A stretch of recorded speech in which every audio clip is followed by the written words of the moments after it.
times we met, it was at the African American Wellness Walk, and you had a group of runners with you, and the story to them was very unique, and their presence there was inspiring to say the least. Part of the conversations is I give people a word that, that really signifies the connection I have with them. And for you, the word that came to me, which is a very common word for running, is recovery. And of course, there's a term in running what we use all the time. Use your recovery runs, recover healthy when you're in fitness. But for you, recovery is a little bit different. So can you explain to me what recovery means to you and how has that impacted your journey in running and walking? So recovery is a term that everybody uses, but a lot of people don't really break it down. And I always like to use the term, we're all recovering from something. Whether physically, whether mentally, whether spiritually, whether some things from the past. So the whole recovery thing, it's almost like a marathon. You're literally going at your own pace. It's your race. There's going to be times where you're like, man, I'm doing good. And then all of a sudden, bam, you hit with a gut shot. And now you're sort of battling that sort of process. It's kind of like running a marathon and you're like, somebody yells out, hey, you got 6 more miles to go. And it's like, oh, man. For real? That's what we doing? That's what we doing. I wasn't looking at none of the markers. I was going, and then all of a sudden somebody reminds you that you still have, more ways to go. And so with the group that everybody sees, first they're like, their shirts say recovery, but are they addicts? Are they this? Are they that? And some of them, they look like stereotypical types. But something always happens. And I tell them before we get out, go to the race, I said, hey, people are going to be looking at you because they don't know. They're going to be looking at you because they are judging you. Some of you guys look like the stereotypical, I've been in prison, I'm an addict, I look dangerous, I look scary. But at the end of the race, watch what happens. And sure enough, at the end of the race, they're like, man, people kept coming up to us, high-fiving us. People were sharing their stories of their own recovery, giving us kudos. And I tell them, I say, hey, the running community is a family community. They're going to love on you guys. And it's going to feel weird for a lot of you guys. Yeah. Because you're so used to being judged and stuff like that. And so when it happens, soak it all in. And then afterwards, we're going to go ahead and talk about it. Now, myself, I've been in recovery since, I would say, 1994. Wow. So from the age of 9 to 18, I went through child abuse. Oh, my God. So everything that came with that from 9 to 18, and then from 18 to 34, I was just navigating life, going through it. Until one day, I was at church, pastor had an altar call. I was up there for something else, not even related to what I was going through. He just said, childhood, let it go. And this huge weight just lifted off me. Now, I had always been active, so that was one of my escapes. Yeah. And that's the thing. We can escape to a lot of stuff. There are a lot of people that escape to running, but they're not healing. They're just escaping. So a lot of my stuff, I was just escaping. I was running to escape, to feel good, because there was so much that was missing. And then God said one day, he's like, you know what? You've been running a long time now. I'm gonna add something to this. All the gifts I gave you, I want you to spread that to somebody else that has sort of gone through what you went through. And he gave me a template, and I've been running with it ever since. Because my thing is, show somebody something different that they never experienced before. Because if it's helped me, not just, I've always been active. Yeah. Running is just happened to be one of those things where it's a community of different people. And so I remember my first day going in there, I said, hey, I got a running group. I want to train you guys. If we do some 5K, I ain't doing that. I've never ran. I've been on crack for 28 years. I've been on heroin. I've been on fentanyl. I done got shot, stabbed, the whole 9. And I'm like, okay. And one thing I tell them, I said, well, with running, you're using a lot of lung activity. You're conditioning your lungs. And for what you guys have been through, your lungs are kind of already sort of acclimated to certain levels of, struggle and stress. So that's actually going to be, beneficial. And so as they navigate, they're like, oh, wow, I ran 3 blocks without stopping. Wow. I ran a mile without stopping. I ran the high street. And so I'm just smiling because they're soaking everything in. Yeah. For the first time, they're running for something different instead of the police, instead of the dealers, instead of just other random stuff. And they get so much out of it. And I get to see a new light in their eyes. That is nothing short of powerful. Like that's such, even as you're describing it, you can feel the weight of that and the gravity of what people are overcoming. You're talking about people who's been through trauma that I couldn't even express or even fathom to understand. But just when we saw them out on, I remember they were so kind when we talked to them. They were so excited to be out there, to be moving, and it gives us who have had the luxury sometimes that we take for granted of different, everyone goes through different life struggles or whatnot too, but sometimes we have the luxury of having things go our way. And there's people who are not as fortunate, who's been through the ringer and yet they still show up. Those people, when they came to that run, they showed up and they showed out. And and that was before I even knew their backstory. Yeah. And that's what's so beautiful about what you're doing and putting them in that environment. Because you said the running community and the walking community, 9 times out of 10 are so inviting. And then the more you conversate with people, you get to really understand their story. Mm-hmm.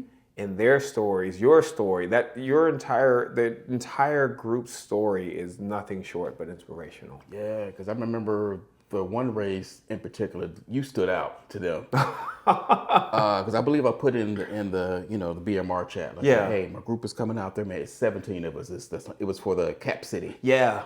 And I said, man, when y'all see them, give them a high five, give them kudos. After the race, we were taking photos. You went over to every last one of them. Oh. Told them congratulations. Thank you. You guys did great. Keep doing what you're doing. They were like, the guy with the superhero stuff, I mean, he was so nice.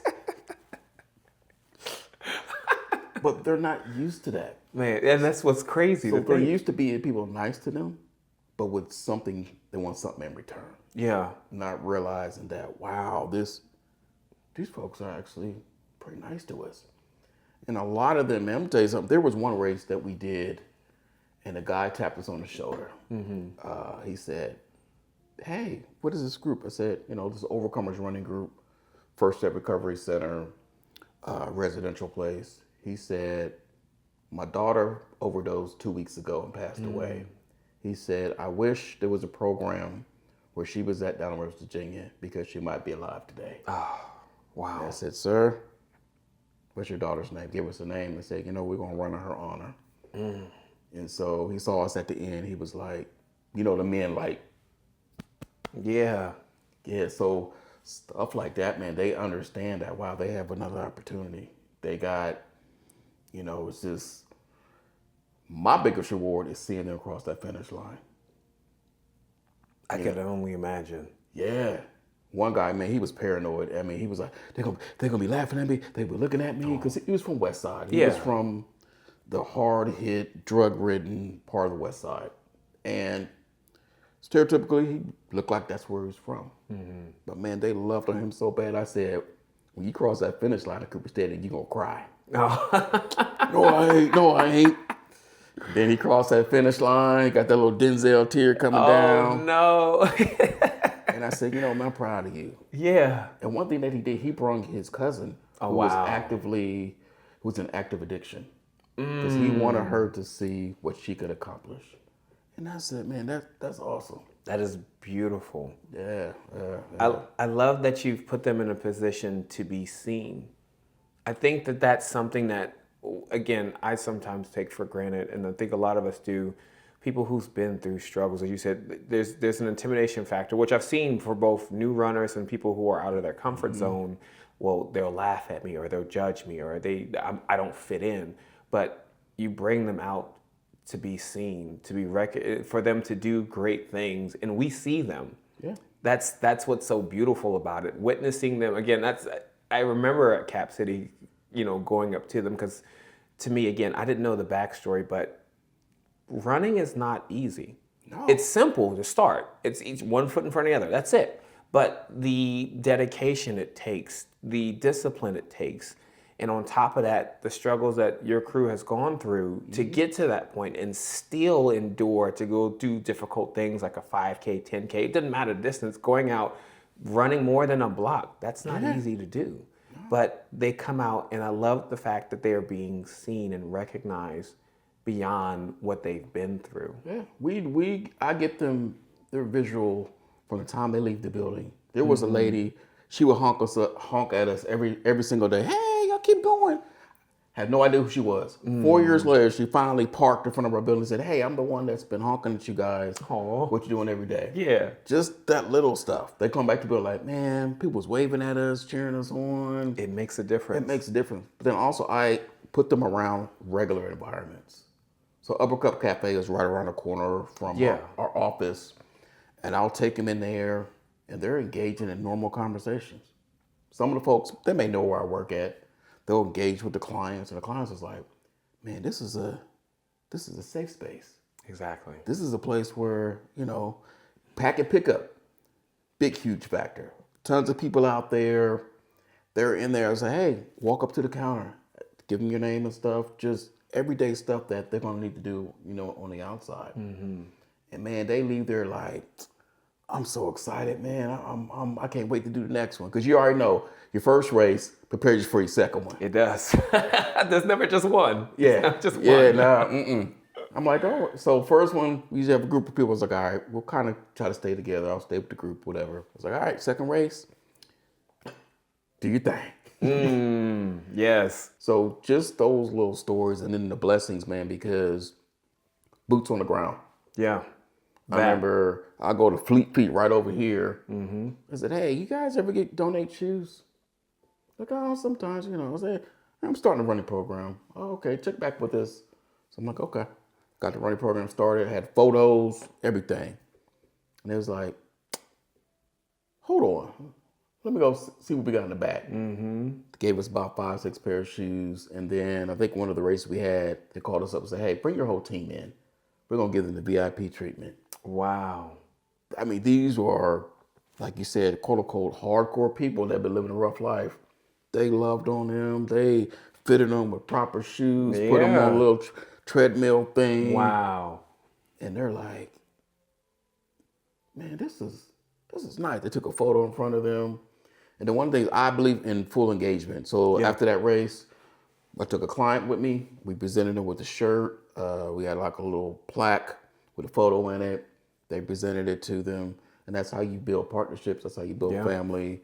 So Fleet Feet, Second Soul, the other Fleet Feet, Upper Arlington, and Blessing. That's good. Yeah. So, like I said, man, just to see them start from A to B, and it's been going on for about a little bit over 4 years. Wow. 200-something clients. That's amazing. One client hooked on crack cocaine for 28 years. He ran a 5K, and now he's back in Dayton. Guess what he's doing? He's running with his grandkids. That's beautiful. Wow. Yeah. But the most beautiful thing is when they get some proper shoes. Yeah. Because I would run in anything. I didn't know. We know. You don't know what If you don't know. it said run in the air, I'm looking down at the feet. I'm like, okay. By the end of the run, man, my feet hurt. Coming up to my office. Yeah. Let's get you fitted for some proper shoes. Like, man, this make a difference. And they know. And they're so grateful, man. And one client, he was wearing a size 9.5, but he was really 11.5. Wow. I said, man, how come you didn't say anything? I don't want to seem ungrateful. Because I'm your coach. If I'm out there running in proper stuff, I'm not going to allow you guys not to be out there running in proper stuff. So we got him straight. He was good to go after that. Yeah. But that's the trial tribulation that they've lived. They're not used to people being nice to them and coming through and, giving them stuff, nothing in return. So, and I get motivation out of them. Yeah. Because at the time I did like 8 half marathons, and I'm like, you know what? I tell you guys to challenge yourself. I need to do the same thing. You got to hold yourself accountable just like them. Yeah. So the next year I signed up for the marathon. Oh, Oh shoot! So we going all in. Oh, I did it 2023, I believe. Oh, so you about to put yourself to misery again? Is what you're saying? Oh, I did it that year. I went to work the very next day too. Oh, it hit something different. That marathon hit something. Oh my God, it hit something different every time. But they were proud. They was like, man, if we could have came out there and cheered you on. I said, man, that would have helped, especially going through campus area. Oh, I hear everyone says that, but I have to say, it's just listening and hearing the different stories and the inspiration. There's one thing. There's two parts to what I'm going to say. The first part is to your crew, if they may be watching or listening, they should be proud of themselves for what they've been through and what, using that as the benchmark to help them get better. There's always a choice to get better. There's always a choice to the theme of today of recovery. There's always a choice. Mm-hmm. And the fact that they choose recovery says a lot about what they are and the nature of their hearts. They deserve to be celebrated. Absolutely. They deserve everything good that comes their way. They deserve to be seen. Yeah. The second part to that is the vessel that's used to help them do that, which is you. There is a choice that you have in ushering into that recovery, into helping those find a way to get better, to find that they have value, that they deserve to be successful. And sometimes it takes a catalyst for us to see that. And you have a choice in being that catalyst. The fact that you choose to do so speaks a lot about what your passion is. It speaks about your story, your background, and the fact that you've taken what you've been through to give others an opportunity to be better says a lot. So from the bottom of my heart, and I'm sure the community you work with, the running community, the walking community, thank you for making that choice to help the community itself and the people you're involved with better. Absolutely. I appreciate it. One other thing is we only do races that give out medals. Mm-hmm. No shot to the races that don't give out medals. Yeah. But it's for a specific reason, because a lot of times we tell people, well, get off the streets or get off the drugs. Stop doing this, stop doing that. But what are you going to put in their hands in return? That. So the medals represent so much. Like nobody could ever take that away from them. They can't. We had one client, he wore his every day for 2 weeks.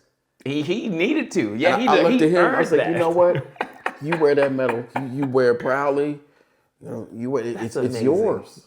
Mm-hmm. And because they're being rewarded in front of all these different folks. Yeah. A couple of them, they placed like second or third in their, division and stuff like that. Some of them, they were former athletes. And like, yeah, man, just the amount of energy and love. You already know we're running, man. It's kind of like if nobody's there running, it's kind of hard to sell what the emotion is, because all they see is when you start and when you finish. Yeah. They don't see all right, let's keep it going. Right. Only one more mile to go. Mm-hmm. There's pancakes at the finish line. Hey, let's keep it going. There's a journey in between that. Yeah. And I tell them all the time, because we're conditioned, everybody's conditioned to go point A to point B. And we miss so much. So when we're out there running, I'm like, hey, did y'all hear the cars go by? Did y'all see the nice houses? Did you see the birds chirping? They're able to see so much stuff that they never would have seen before, because their focus is just like on point A to point B. And one thing, when you're dealing with individuals that are battling through stuff, a lot of times people want to give instant answers. But a lot of times, talk with folks and don't put a period at the end of the sentence. Yeah. And I get to run with them. Mm-hmm. One thing that I can't do anything that I don't do myself. And so me doing it with them, they're able to see the human side. They're able to talk about disagreements they've been having. They're able to vent. They're able to, let out all their frustrations. So if somebody's having a bad day, hey, the route, man, go ahead and take off.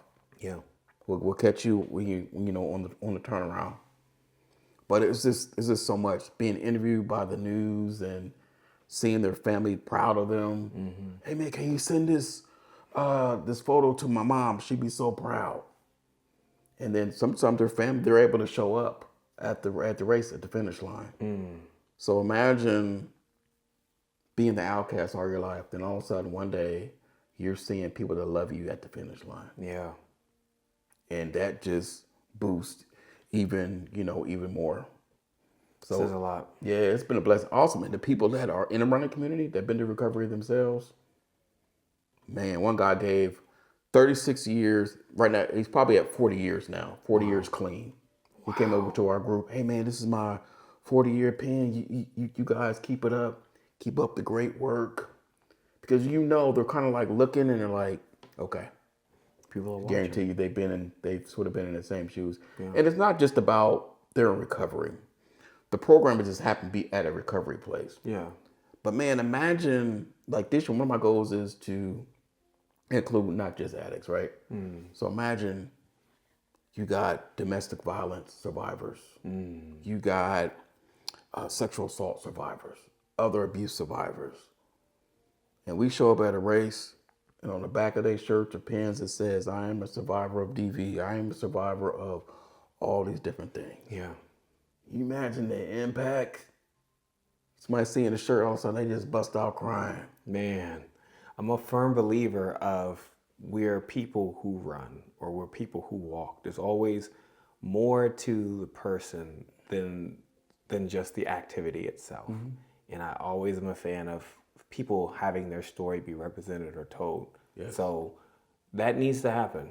Yeah. That needs to happen. Yeah, in a safe space. Yes. Because the running is a safe space. The places where I take them to is a safe space.